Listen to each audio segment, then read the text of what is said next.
Hunting is in my family's blood, and for my father Greg and I, it's our whole way of life. This is our playground and these are our adventures. Oh yeah, baby.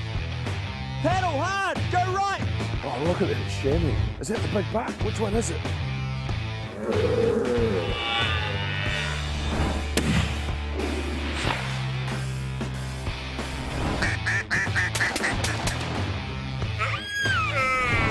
He's going ballistic.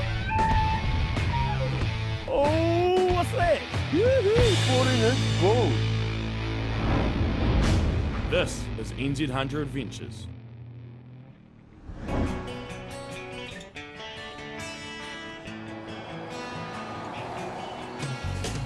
This week we're in the South Island, heading for Tekapo Tar Country.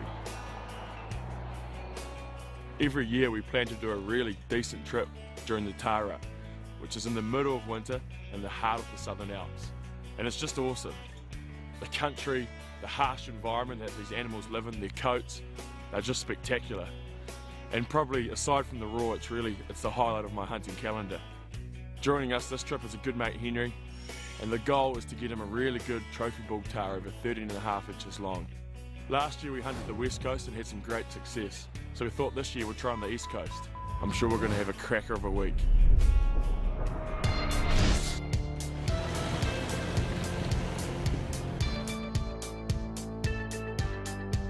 Once off the main road, a couple of hours of forward driving up a large braided riverbed saw us sorting gear and getting ready to begin the rest of our journey on foot. So everybody's got crampons and ice axes. We've got snow stakes or snow pickets and some other protection, ice screws, descenders, just in case that big climb turns into very steep slippery conditions and we have to belay. I've got my solar monkey charger charging my LED lens as we climb up the hill. Let's roll.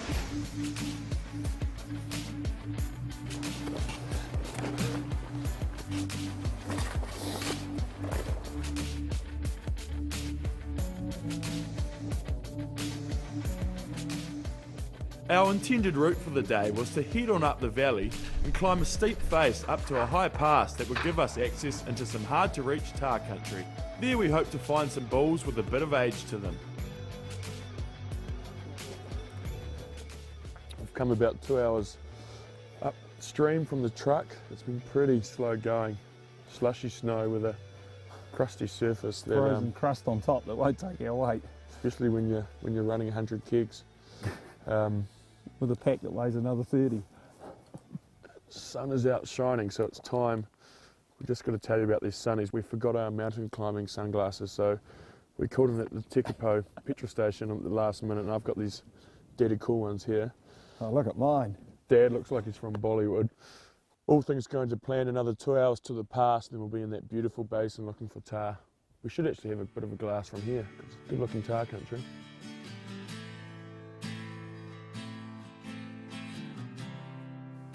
Got 3 bulls, 2 young ones. One nice bull with the netties, he's 12 inch plus, just a bit narrow.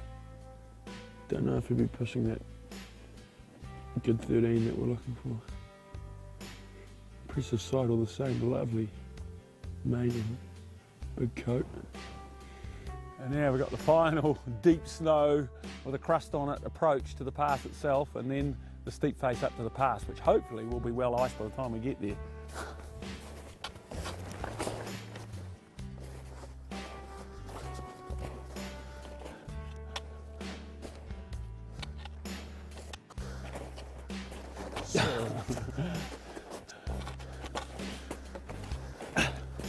Like musky merinos in the snow. Let's take you back to your shepherding days in there.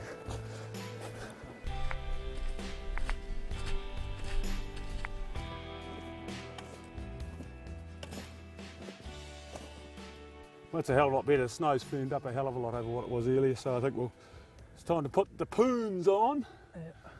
Here's we've now got the last all snow approach up to the pass and then the big climb up to the pass itself. So time to drop our packs and Get on some hardware.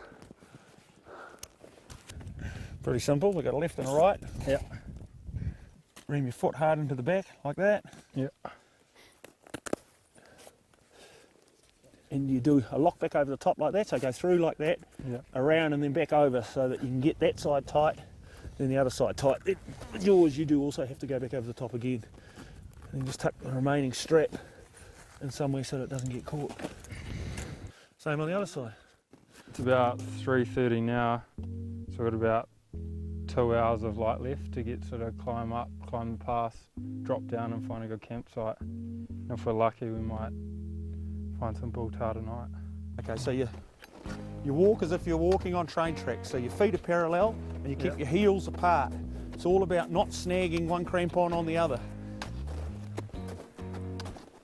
You'd be very careful about walking up a gully like this or a cooler like, because these are just classic avalanche chutes, but they're big dump of snows largely, all the loose stuff's largely let go.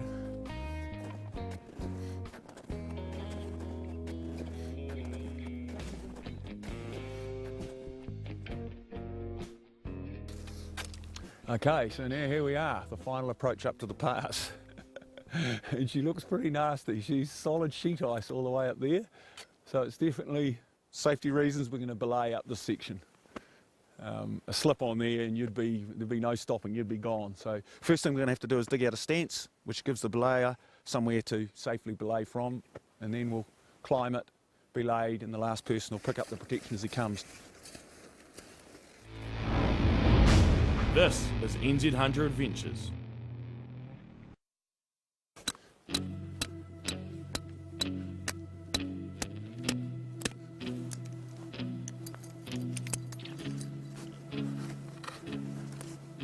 So you're going to be using low dagger, the opposite to normal. Yep. Roger. Low dagger, and you climb like that. You'll have it in your right hand, Yep. and you're climbing like that. Yep. Pushing down, going up, taking a couple of steps, repositioning it. Use your other hand on the ice as well. And what about the feet?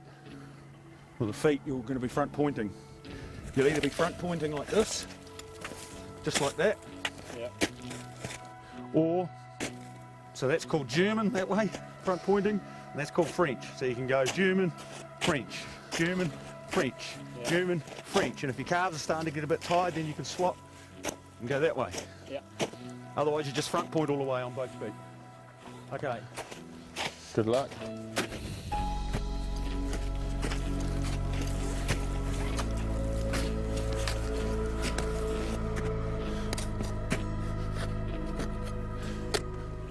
Tad nervous. The problem with this is wherever Dad goes, we have to follow. We don't really have an option. We do with the rifle though. The things we do for bull tahr.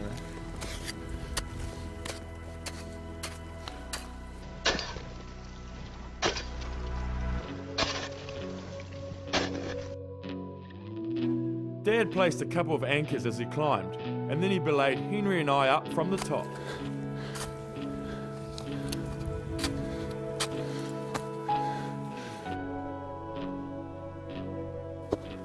Get all your points in good. You'll be sweet. Going good, mate. Doing well, mate. For Henry's first trip with crampons and ice axe, he made light work of the face, and I was shortly on my way up to join them. Well, that's the icy face over now. Got this last 5 metres and then the nice rolling knob to the pass. So let's go, Henry.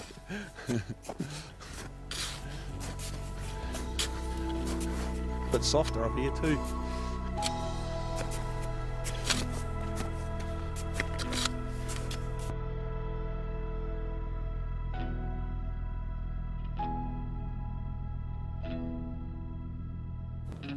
Powder might be great for skiing, but give me ice for climbing.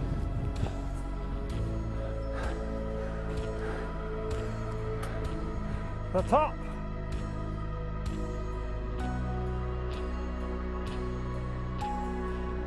All right, brother. Yeah, cheers. Right up, mate.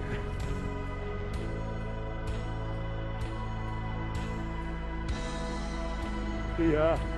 Oh, not bad, Joe. What's our belly? It's cold.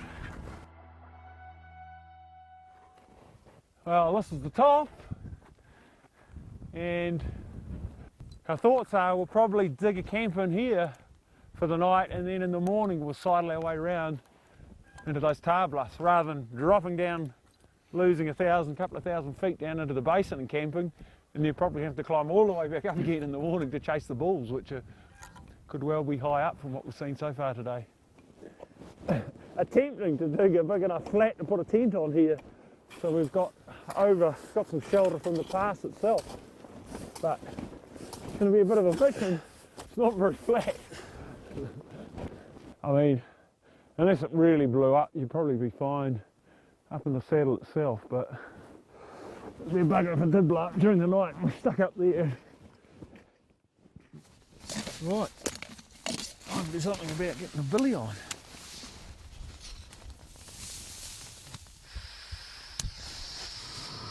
And the best thing about this is it's only going to be one boil to do 2 backcountries.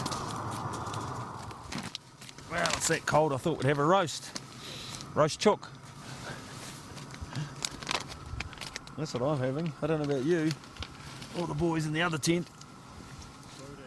What are you having? Booty. Henry's having baboody. And Amanda's having lamb fettuccine. Lamb fettuccine. Yeah, that sounds a bit bloody insipid for on top of a mountain. Anyway, in the morning, we've decided to stay high because all the tar we've seen today have been high.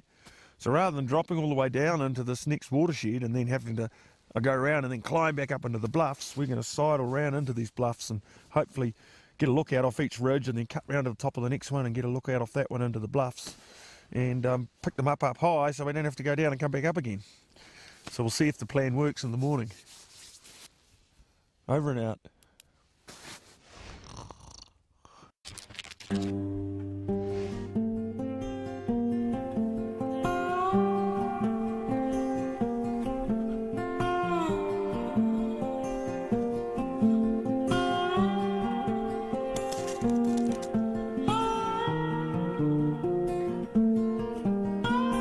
While the tar are having their breakfast unsuspectingly, just round and down underneath us, the assassins are breakfasting up above, and very soon we'll be ready to launch an attack.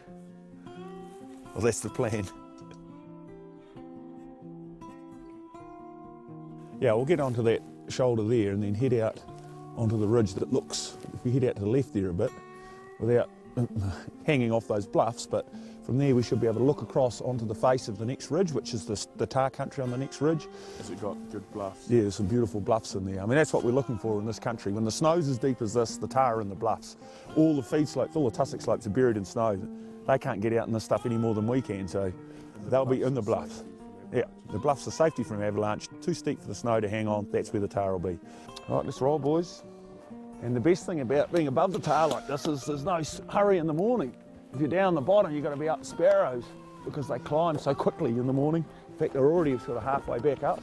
But because we're above them, the later we leave it, the closer they're going to get up to us. Well, that's a great excuse anyway, Dad. Good excuse for being up, having a leisurely breakfast. Okay, so in this stuff, Henry, because it's not super icy on top and you can drive your axe in, we'll largely be using what's called self-belay mode, which is you drive your axe in like that and take a couple of steps, reposition it, drive it in, and if you slip, all you do is shove your other hand onto the axe, the shaft of the axe hard against the snow, and if you slip, you can stop yourself falling any further. So it's pretty simple. If it was too icy to drive the spike in like that, and you're going to have to do a full self-arrest, so the pick is poking out there. When you fall, what you're trying to do is get back on your face with your feet downhill. That comes around to there like that, that hand goes down to there, and then you put your shoulder hard and over and drive that pick down into the hard ice to slow yourself down. And if you fall on your front, all you got to do is just lift your knees up, lift your toes up so your crampons don't dig in. If it's icy, I filled my gloves up with snow. But Good work out on the calves.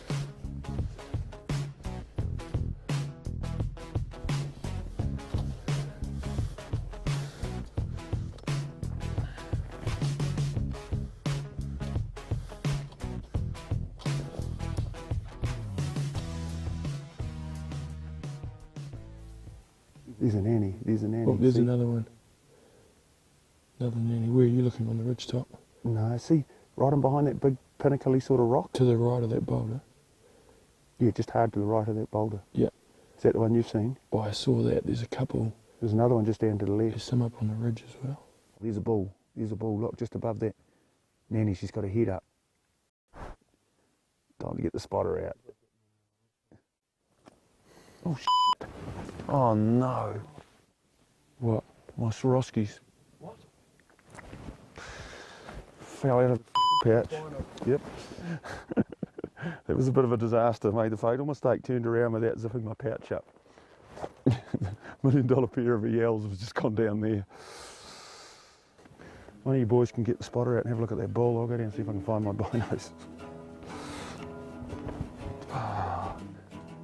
Oh, yeah, I see them. They're buggered. Smashed the battery cap off them.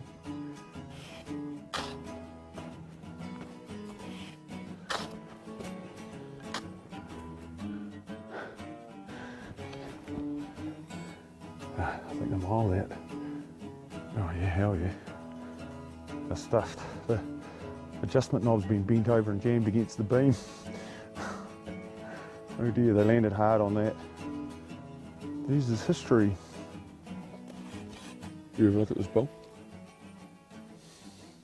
He's a bit narrow, eh, Willie? Yeah, that's what I thought. Good tips. Turn in. And a bit of sweep. Yeah, a bit of sweep in, but just typical herd bull. He's not a monster. This is NZ Hunter Adventures. I think the plan's been made. The weather's coming in tomorrow night, so we've got a small window. All the tar a lot lower than what we expected, so we're going to go back, pack up camp, head further down the valley to try to lock up in these bluffs. Bit of a bummer, because we had aspirations to climb right up high and round the top and be amongst tar, but you know, that's the way it is, and you've just got to adapt to what the tar are doing.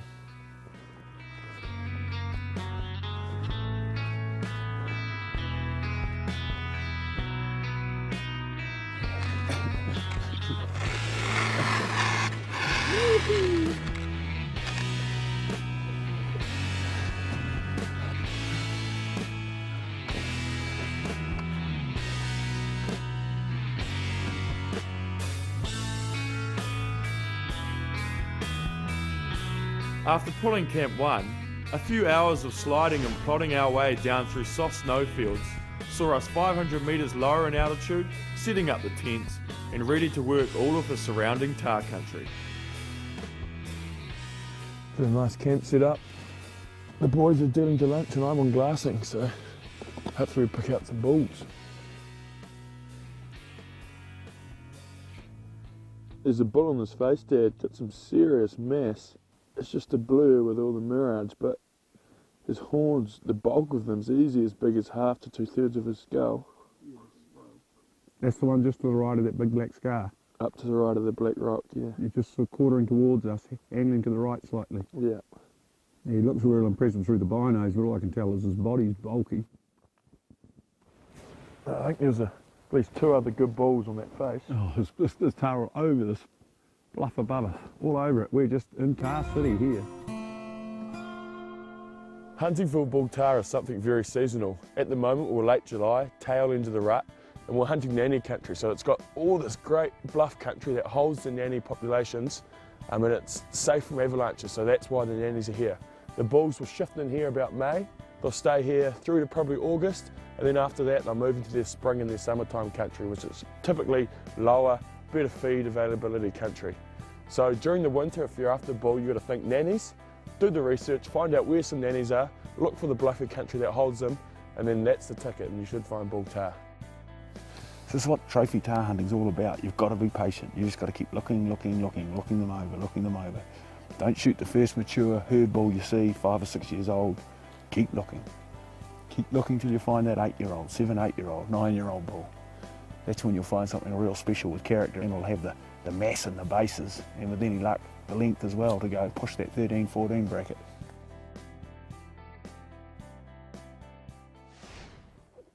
Well, we've got had lunch. We've got about 2.5 hours left this afternoon to get down there and see what these bulls are.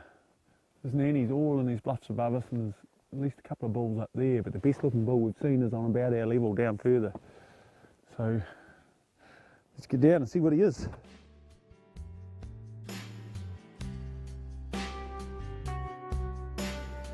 Having finally spotted the type of bull for Henry that warranted a closer look, we dropped down the slippery frozen creek below camp to shorten the range and make a final call on him through the spotter. But we were to have a few distractions en route. We've got 5 bulls over here on that tussock scree slope, and we've got 2 bulls sitting up here watching us right on the horizon. These 2 up here, the left hand one's not that flash, but the right hand one's pretty good. Don't know if he's good enough. He's over 12 definitely, but I don't know if he's going to push 13. Henry's just spotted a bull on this close ridge. Oh, whereabouts? On the rocks. How far, whereabouts in relation to the top of the scree? Come 50 metres up it before it drops out of sight almost. Oh, yep. He's going to sit down, no, he's moving off. Typical. Alright, let's go, boys. There's still plenty of ice you want your crampons on for.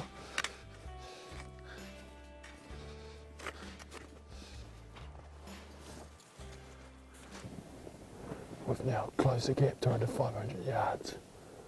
5 bulls there. Dad's just going to pick the biggest one. Hopefully there's a ridge in between. Hopefully they don't go out of sight behind that, because then we've got to get real close.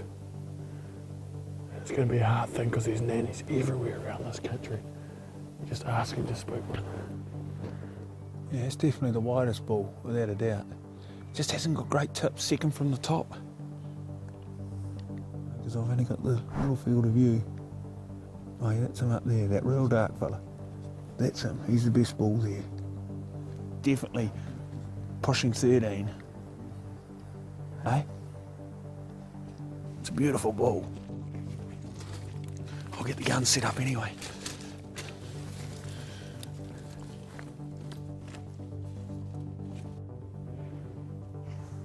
Range 435.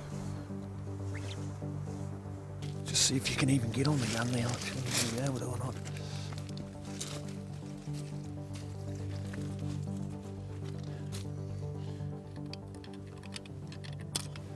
Okay, cartridge is in this time. Safety's on. Bolt's going down. Yep.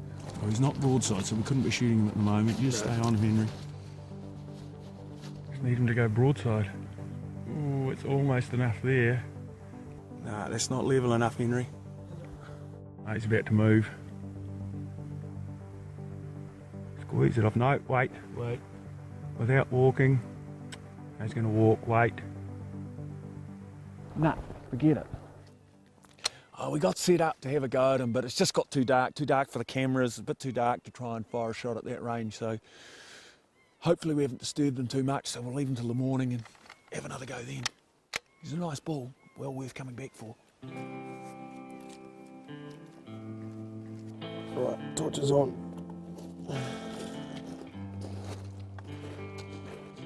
Definitely the best bull we've seen so far this trip though.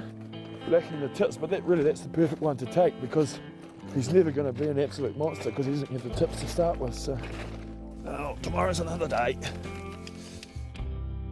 Our evening hunt had proved a little bittersweet, having located a fantastic looking bull, only to be beaten to him by darkness after a few tense moments. However, preparing dinner and surviving the sub-zero conditions was enough of a distraction till the morning.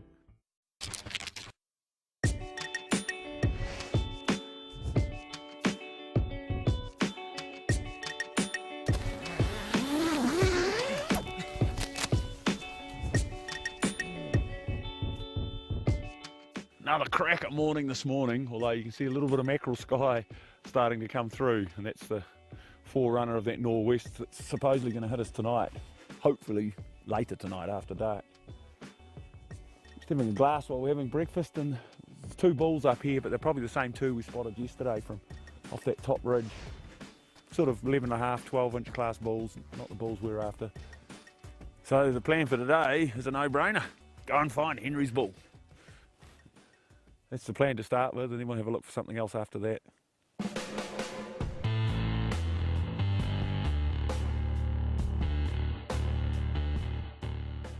frozen up a little bit overnight.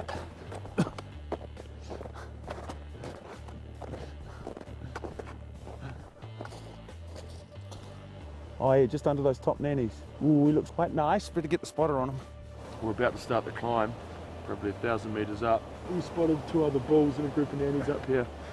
Again, 2 nice bulls, but not in that 13-inch bracket, more 12-inch bulls, which is great to see, but we're hoping to see a good 13. So we got water. You have got the tea bags, eh, Henry?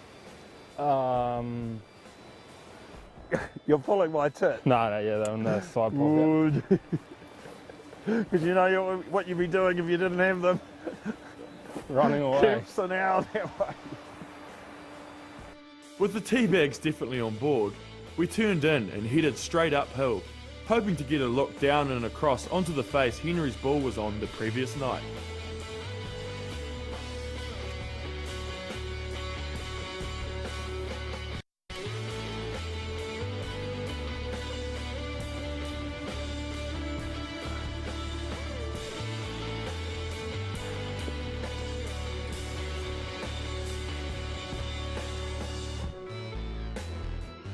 Just had to climb up that particular tricky piece there because all the bulls that we were watching last night have gone round there, and with the wind in the direction it is, we can't follow them up the easier route, so we've had to come straight up through these bluffs. We're hoping that when we poke over the top, we've managed to circle them and they're down below us. That's the plan.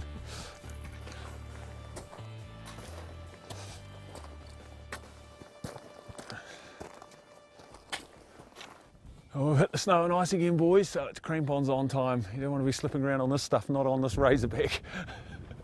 Poons, then lunch. I think we've earned lunch.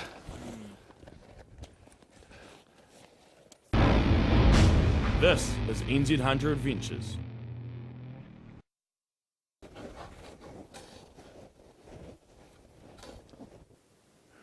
Well, I think I found the big bull, or we found the big bull. It looks like that big wide bull from last night, the one we called Henry's bull. He's about 300 yards down the ridge. He's not in a shootable position. We're going to have to let him come round to the left and try and hit her on a bit of a terrace because she's all pretty sheer over the sides over here. So anyway, what I think we're going to do, see if Willie agrees on these, we'll just pull back in here, dig ourselves a little stance and have a brew, have lunch, and just sit here very quietly until he moves around into somewhere he's recoverable.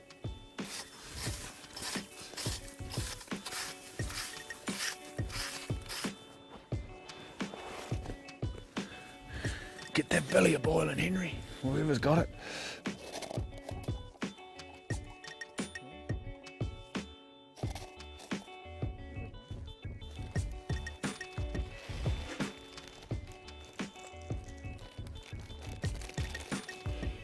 Dad just popped over the top to see what was in that catchment. He said he saw a good bull. Roger, yeah, that nice bull we saw this morning, the most left-hand one up that creek, he's up over the top here, only be about a 200-metre shot probably, with some nannies.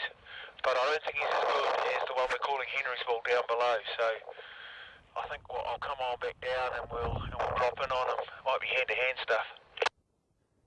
We've only got probably 45 minutes of daylight left, so it really is all or nothing. We're going to wait for Dad, pick the gear, drop down, close the gap, and hopefully we don't spook them. That Katabatic wind's going to start to do its magic as well soon, so yeah, the odds are against us, but we seem to have a habit of doing this. Dropping lower to get a different angle on the face, I spotted a big brute of a bull just below me, and a radio call had the guys quickly on their way. Typical. We're sitting up there waiting for them while we're having lunch, just out of their sight, and in the meantime, they've come running all the way down to feed, way down here. Now we're running out of light, going like the clappers, trying to get onto them. They're going down faster than we are.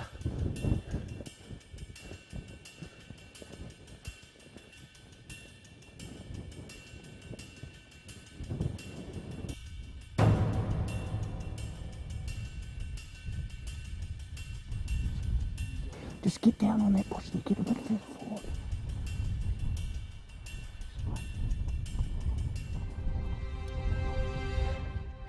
Come on, very steady. Wait. Yep. What's going on here? Is he still? Do you want to shoot him? I'm not steady. I'm not confident. It's 50 yards, Henry. I need to get higher. Are you steady, Henry? No, I'm not. Are you steady? No, I'm not. Hey, no. I'll rest against you as well. Okay, but the bullet's going to go high, so for God's sake, don't aim high. Hold low in the shoulders. You steady now, Henry? Are you steady? Yep. Okay, squeeze the safety off. Yep, only a third of the way up. When you're ready, squeeze it. Shot, shot. Good shot. Good shot, Henry. Yes. Holy shit. Lift the bolt. Lift the bolt. Right, let's get down there ASAP. What a pressure bull that one was. It was close. Got to be down here somewhere. Let's put the lights on full beam. There he is. Here he is, there's his eyes. There he is there, in the bottom of that snowshoe. Yeah. Well done, You Henry. beauty. Well done. That's Henry. That's him. That's the one we were after. Who would have believed it? Who would have believed it after that? Look at those bases. Yeah, baby. Man, those are huge bases. Those are easy 9.5. Are massive. Okay, so that's his lamb tips. That's 1 year old, 2 year old, 3 year old, 4 year old, 5 year old, 6 year old, 7 year old, 8 year old, 9 year old. 9 years old. Awesome. Oh, what's that? 14! Are you tin ass?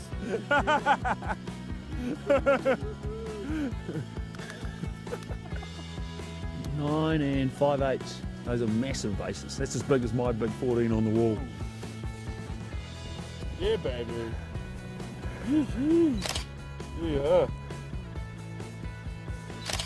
Cape, head, back sticks. And we're done. Beauty.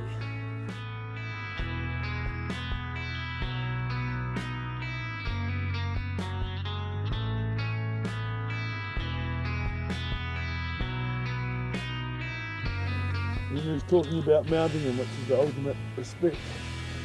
Yeah. Henry's all loaded up. Yep, got the head skin and head in my backpack. Let's get up this hill. Back up where he fell off. It had turned into a very big day on the hill, and it was 3 tired but very satisfied hunters that slogged a couple of hours back to camp in the dark. Sitting among magnificent mountains with a hot meal and brew in hand, there was no place we would have rather been.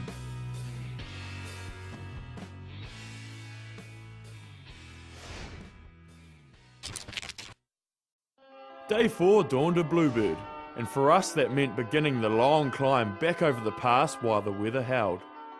It's cleared up into a cracker day now.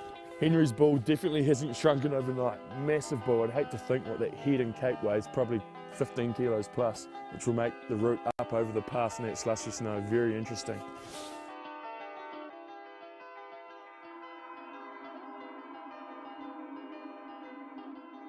As predicted, the climb back up with heavy packs was an exhausting one, and it was a great feeling to finally crest the top.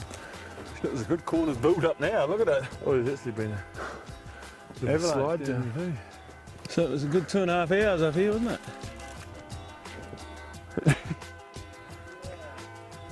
Now you're off. That is the worst attempt at a slide I've ever seen.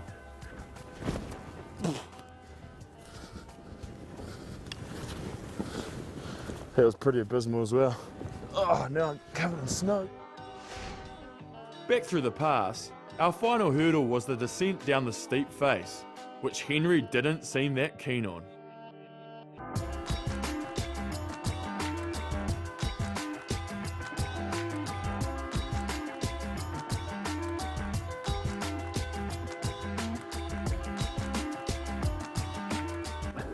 Well, that's all the tricky stuff over. Yeah, just down to the soft slog down through the snowy base and all that. Might be a bit icy down there too, maybe.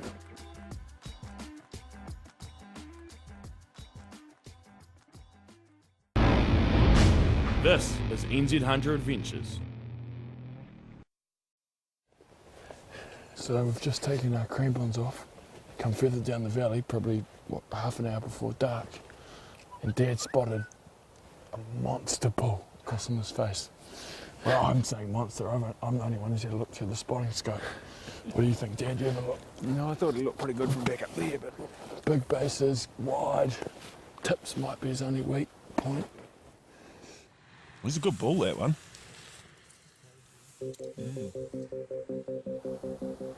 We've had a good look through the spotter. He's definitely over 13, a good wide bull. And actually our cameraman who's been running the camera this trip, he's a very keen hunter. And we promised him that if we'd got a good bull and we're on the way out, that if a mature bull showed up, because he's still yet to shoot a really good mature bull, that he could shoot it. So I'm now going to hand the gun over to Sam, who's behind the camera, and we'll see if we can pull it off. Okay guys, Sam here, been stowed off the camera. This evening we've seen a big bull target up on his face, so hopefully we get him. It's my time to shoot, so plugs in. I think we're good to go. unfortunately the bull's still out on. It's getting pretty dark now, but he's still okay. What's that shot? Is he broadside now? No, he's two angled. He's arse on still, yeah. You steady there? Yeah. We're going to run out of light though. It's just a shame, he's still feeding that way basically, and he's still arse on, so just gotta wait.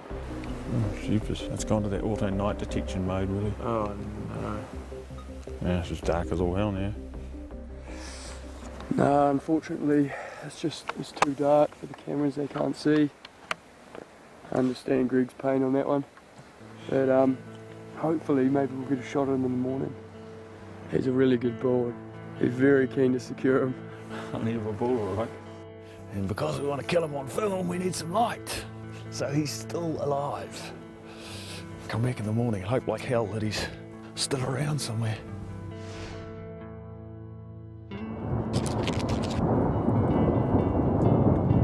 Our run of fine weather had finally come to an end, and despite our eagerness to locate last night's big limpy bull, we had no option but to remain tent bound till the rain eased mid-afternoon.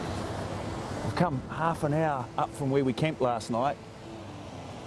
Finally the weather's cleared. I mean, it's been bucketing down, the river's miles up. And a lot of these tahr are pretty much where we left them last night. Looks like there's a young bull down in the snowy gutter here, and there's some nannies and some other bulls right up high in that snow face. So we're just going to have to get upriver and try and find old Limpy. That's the one we're after, old Limpy. There's a couple of mature looking bulls right up the top, but they're a good 900 yards from here, so we have to close the gap to have a closer look. I think we're either going to get down on that left-hand side or get up to that knob we were talking about.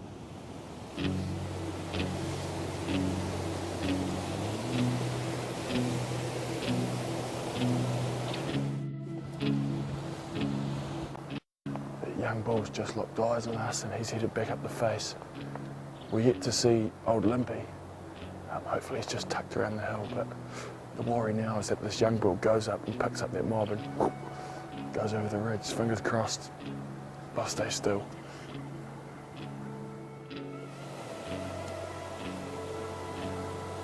We crossed over to stay out of sight of the tahr and hoped to find a suitable vantage point on the face below them to wait out Limpy.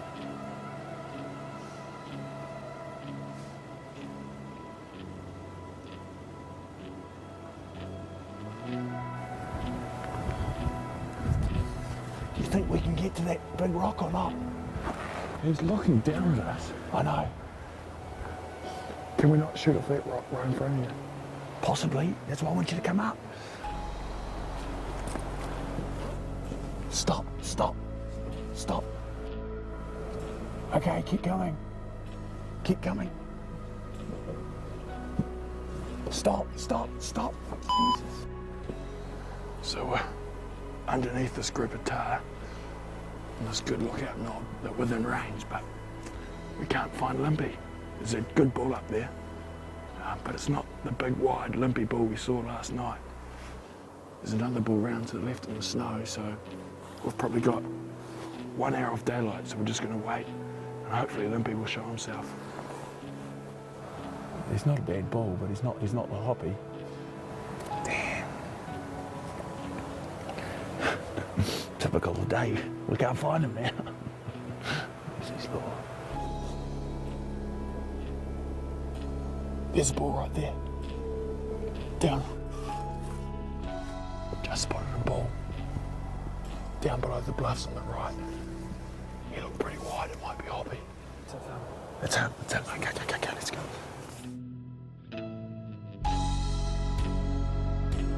With 10 minutes of daylight left, we had finally located Limpy, and he looked nothing short of impressive. His fate now rested in the hands of cameraman Sam. About 300, or about 325.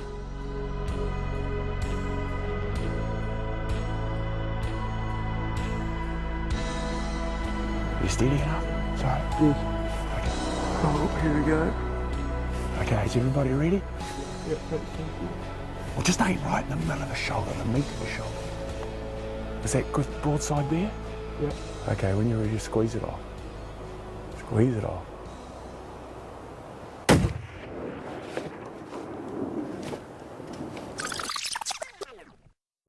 With one heck of a flinch from our esteemed cameraman, the shot had sailed harmlessly underneath. Watch him, boys, watch him. Reload him, he's running down towards us. Just give it to me, You missed him completely. For f***'s sake, what did you do?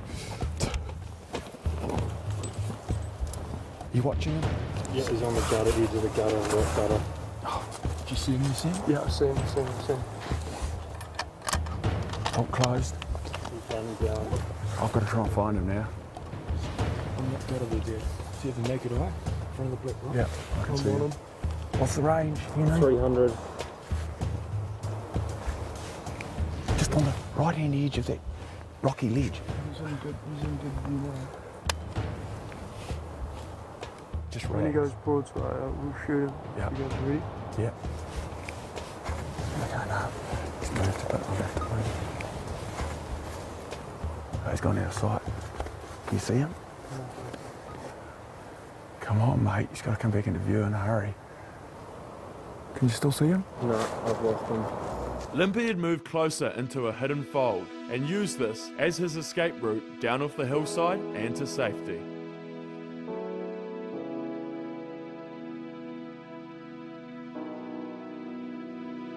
It's just... I was steady, it's just I got nerves right before I ready to shoot. Don't shoot then. Stop. Come off the gun. Have a breath. God damn it.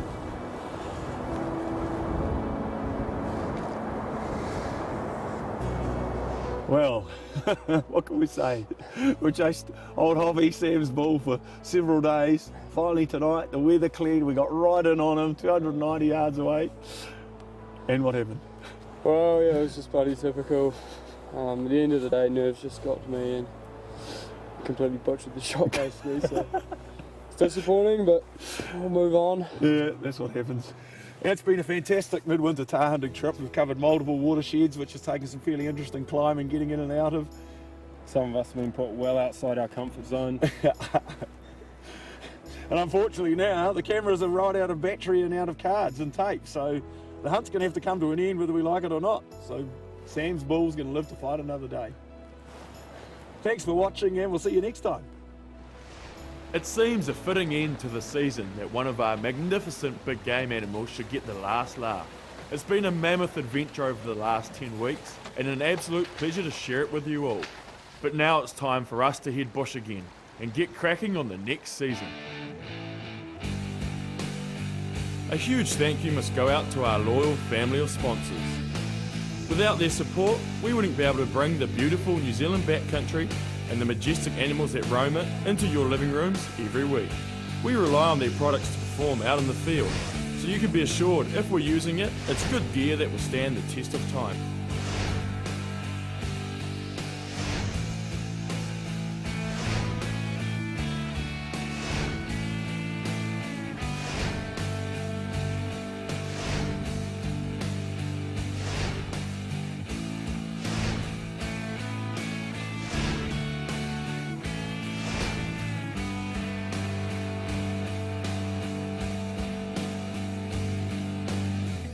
To keep up to date with the show, give NZ Hunter a like on Facebook, Be sure to check out our YouTube channel to gain a sneak peek at extra footage and teasers. And of course, grab a copy of the latest NZ Hunter magazine, the Bible of Hunting in New Zealand, to catch these and many more adventures. As a special thanks for tuning in throughout the entire series, Stony Creek, one of our major sponsors who has been on board since the beginning and has helped get the show to air, has put up a great prize package for you guys to win. Up for grabs is our full Stony Creek mountain hunting kit. So starting at the top, outerwear. For rainwear we use the Glacenok jacket and the Dream Bull Overtrail. Following on from there in our kit is a down jacket layer as insulation, or a Stony Creek Primaloft jacket. And then we take 2 Stony Creek microfleece layers with a thermal underneath. Below the belt I swear by my combo trousers, which are made out of an air mesh material, really breathable. And then for the colder winter months hunting, we might switch to a micro tough trouser or a Landsborough trouser. And the last items in our mountain hunting kit are a pair of long johns, which we wear in our sleeping bags at night, Stony Creek gloves and Stony Creek caps and hats. So that's our Stony Creek mountain hunting kit. For your chance to win it, jump onto their website www.stonycreek.co.nz, fill out the details. Best of luck and we'll see you next season.